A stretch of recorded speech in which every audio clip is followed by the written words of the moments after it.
આપણી અમુક નબળી કળીઓ જાણે છે અમુક લોકો અમુક પાર્ટીઓ એટલે ડિવાઇડ એન્ડ રૂલ ની નીતિ અપનાવે છે અને સૌથી મોટું વોટિંગ પાવર હોવા છતાં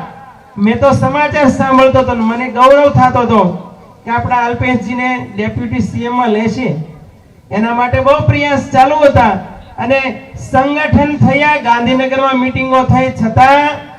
એમાંથી બાકાત રહ્યા સારા ખાતાઓ પણ ના મળ્યા મારી વાતને ધ્યાનમાં લેજો કૂટનીતિ જેથી તમે કરતા શીખશો ને ત્યારે તમે પોઝિશનમાં નહીં હોય પાવરમાં હશો નિર્ણાયક ભૂમિકામાં હશો નહીતર આટલી બધી વિશાળ સભાઓ વારે વારે કરવી ના પડે અને મોટું કામ એક સમાજે એ કરવાનું છે હું સૂત્ર બોલાવું આપ બધાએ બોલજો આપણે ક્ષત્રિય શબ્દ લખાવીએ છીએ હો એટલે આવો ધીમો અવાજ મને પસંદ નથી એટલા માટે સંઘે શક્તિ કલો યુગે વ્યાસ એમ કહે છે કે કળયુગમાં સૌથી મોટી જો શક્તિ હોય તો એ એકતા છે યુનિટી છે